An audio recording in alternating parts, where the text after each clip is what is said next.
Wait guys, I want to give you a quick little disclaimer for this video because it is a little like, you can tell I'm sleepy and I don't want you to be like, what's the matter with him? If you think I'm trying to do comments, I'm going to unsubscribe or whatever. So I'm going to let you guys know now that I am running on like 4 hours of sleep.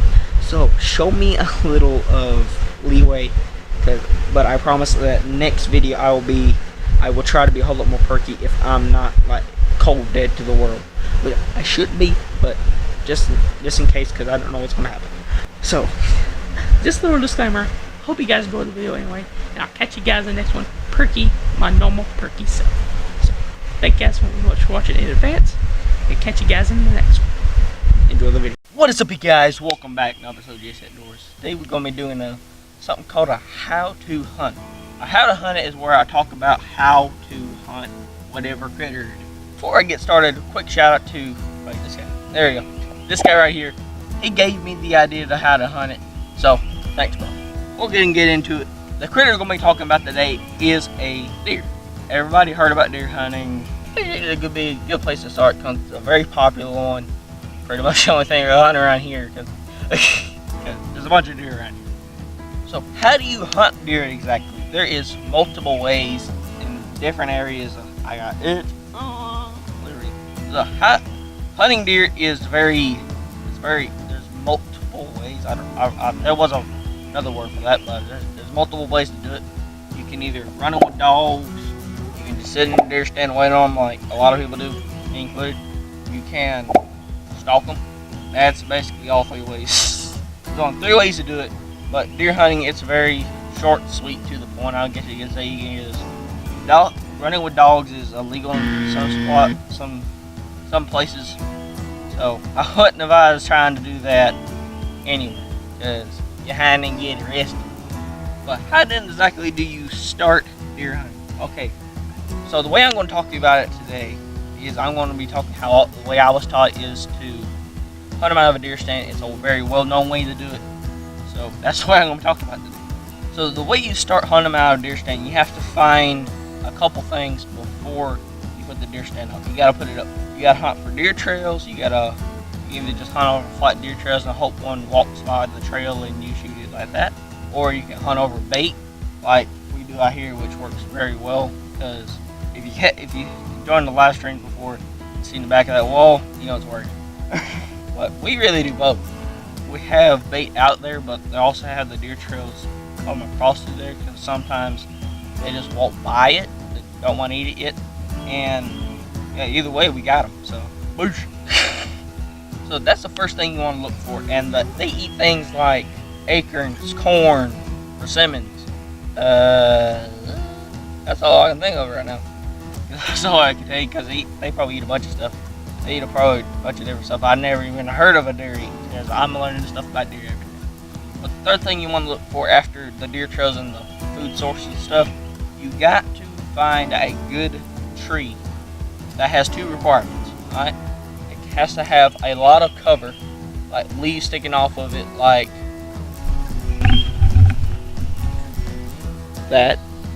I don't know if you probably could see it. There's a little gap in there, and all those leaves and sticks and stuff sticking off of it, like a normal tree. All of that you can use to cover a deer stand. You slide it up in there and put it in that little gap, and without cutting as much tree limbs off as possible. That will be that camp's good, kid. Without cutting off all the limbs as much as possible. At least you have to have a shooting lane. You have to. All of that will cover you and like break up your silhouette, so to speak, and you will not be seen as a human. They would think, oh, it's a bush. That's basically what you try to do. But sometimes it don't always work like that, because the deer stand out here, it was a freaking awesome little spot. It had tree limbs blocking everything, and then all the tree limbs line out in front of it. So we got cover all around except for the front. But we have like one little tree limb that barely breaks us up. We haven't really put it to the test yet because it happened after deer season was over. So it's gonna be interesting, this deer season. So if you want to see how that goes, go down below and blast that subscribe button, hit the little bell, and join seeing how that goes. But after you get all that set up, you have it covered. You find the right amount of cover for the tree. You slide it up in there, and you're good. You have your deer trails. You have your bait in there, or you just have your deer trails, and you have everything set up the way you want it. You have to know what you're going to take, though. You have to know if you're a rifle hunter or a bow hunter. If you're a rifle hunter, you just basically just gotta make sure you gun sighted in and go full sunshine. But if you're a bow hunter, you gotta think about a whole lot. Like, nobody realizes how much a bow hunter has to know. If it's a light bow, like mine is, and mine's only 50 pounds, you gotta think about the weather a lot. No joke. Like with my bow, 70 degrees, I can squeeze off 45-yard shots with my pin. After that, it's just pure hope. I just go. It's just like I got 5 pins. Well, my bow sight to work. When my bow sight was operational, I had 5 pins, and past that was just I called hope. You just guessed it. That's it's interesting. You gotta think about the weather. You gotta think about the temperature. If it rains like it did yesterday, you can see it cloudy, and this table has a little bit of water on it. That will affect your arrow, like no joke. It will make it drop a lot. But enough about bow hunting. If you want me to go bow hunting in more depth, I can do it in another video. Just let me know in the comments below if you want to see that. If you're a bow hunter, let me know. If you're a rifle hunter, I can't really do anything. You just hide your gun in and just go full sunshine. That's basically all you do. Okay, the next thing I'm going to talk about is desanding yourself. Alright, desanding yourself while deer hunting is, some people don't think it matters too much. I personally think it does, because I have went without doing much desanding, and they busted. Because deers can pick up on just a little bit of smell, and they're gone. Alright, but they ain't as picky around people as it was. If you look around here, there ain't many people. So they're very more picky here and harder to hunt. Alright, especially if they're an old buck. Like the big boy out here, his behavior is he's very cautious. He's very, very cautious. He let his brother and some other buck go into the deer feeder first and stayed in the back. He didn't show up for a while. He did not show up until I guess he knew it was safe and he walked out there. And you don't believe a deer is smart. Big boy knows where that deer stand is. And he walked out there. He locked on that deer stand, man. He knows. That's how smart this old buck is. He ain't been around. He's been around the woods a while. He knows what that little metal thing up in the tree is. It's that thing holds humans. Just looks at it. He will drill me every time. But we just gotta figure that out. He may calm down before hunting season, but if you don't, we gotta figure it. We gotta get a game plan. All right. So deers are smart. Note that. But one thing you gotta know how to do is to pattern your deer. Alright, and this one, trail cameras comes in, and it also helps to find out what the heck bar is on here for me to look for. So that's where a trail camera comes into play. A trail camera, as y'all know, it takes pictures when you're not there. We got one set up here right now. We use that to find out what deers we have, and if we have the clock and everything set right, and the date set right, you know what time, what specific time the deers are coming in there, and you know how, on my leg, and you know what time to be out there. If they come in consistently at one time, 30 minutes to an hour before, and you can sit out there, be ready for them, and if they continue on that schedule, you should be able to see one or put one in the dirt. You got to think about that kind of stuff too. Another thing I want to talk about is wind direction. Wind affects deer extremely. Deer listen with the ears. They can't.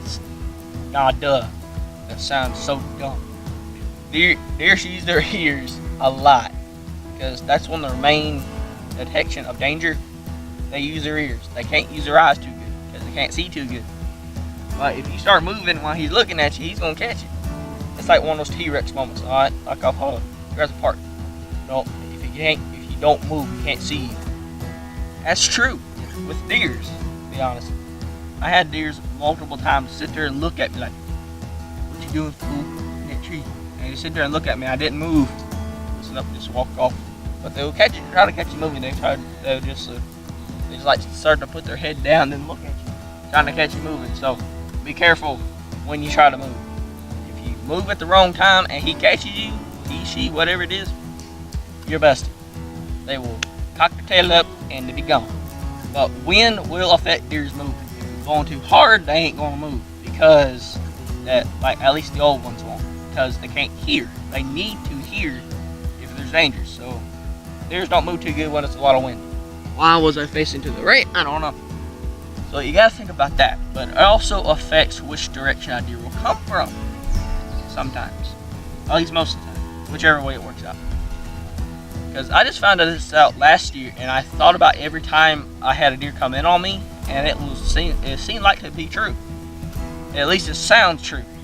Was it just luck of the draw? I don't know.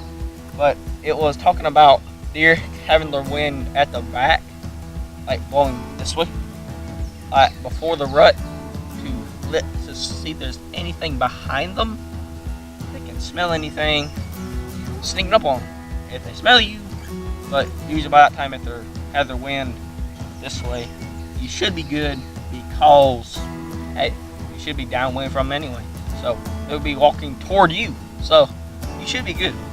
And being downwind of a deer is very nerve-wracking, to say the least. Because I had deers downwind of me, and I was scared to death. Like on a video on my channel, I didn't get it on video because my camera died or it wasn't on or whatever. I was deer hunting over behind my uncle's, and I had 3 does coming on me when I was on the ground, in a ground blind. I had 3 deers coming on me. I had my deer picked out. It was a big old doe. But she was big, but she was dumb. Alright? She walked in there all nonchalant, la la la la la. And the smallest ones was just like looking around all cautious. That doe came in there, she stopped about 15 yards behind a thicket. She started to come out, and I started to draw my bow back, and I just heard. That's not the sound you want to hear. That's the sound that a deer sees you, you spotted. They may play it off like, so you have to play it off and not move. Like they didn't see you, they may think, oh, I'm just seeing things. But sometimes it don't work out like that. This case it didn't. Because the deer just, if you heard a deer blows its nose, it just like blows a bunch of air out of its nose. Like, does that. Flips its tail up and gone. But I did have one stop in front of me that day. They just started to run off, and a doe stopped about 50 yards in front of me. Actually, the deer, I think it was the deer that blowed me. So I didn't really do anything because it was 50 yards and 40 degrees. If you know anything about bows, 40 degrees. Like I just told you a little while ago. 40. If you know anything about bows, 40 degrees. Very, very cold weather when I sighted it. When I usually sighted in about 70, you can get 45 yards out of it. With a broadhead that has a lot of weight in the front, pushing it down in the front, that ain't gonna work too good. So I didn't take the shot because I didn't want to miss, obviously, and I didn't want, if I even got close to the deer, I didn't want to risk wounding the deer and not being able to kill it. Then I went home and shot my bow that day. I'm glad I didn't. Man, that freaking thing dropped. So you have to think about your shots also. You have to think of your shot placement and opportunity, and learn how to put them to action at the right time. So there's a lot of things you got to think about deer hunting. You think you just go out there and sit in a deer stand? No, it's a lot more than that. You got to learn how to set it up. You got to know where to put it. You got to think about what the deer's doing here, what the deer's doing there. Why ain't they here? Why ain't they doing this? And you got to put all that together to get her done. All right. This is pretty much the summed up version of. But you be pretty well off if you start deer hunting this year. I think if you put all this to action and you think about all this, you should get you a deer down. If you want to go into more detail, you can look up on the internet and look for more professional hunters that hunt everywhere in the world. If you want to learn different ways to do it, you have to look that up, because I don't know how. I don't want to tell you guys something I don't know how to do and explain it well, because I don't want to do a how-to on stalking when I don't stalk anything but squirrels. You know what I mean? Hope you guys enjoyed the episode. Hope you guys learned something this time.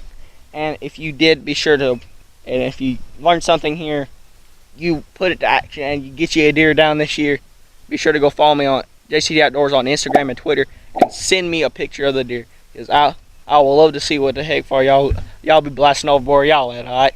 And heck, if you just want to send it to me, go forth. My inbox is open. Come on. Come on, I love to see the pictures you guys took down, because they're probably a whole lot bigger than mine. Thank you guys so much for watching. Catch you guys in the next one. Peace out, everybody.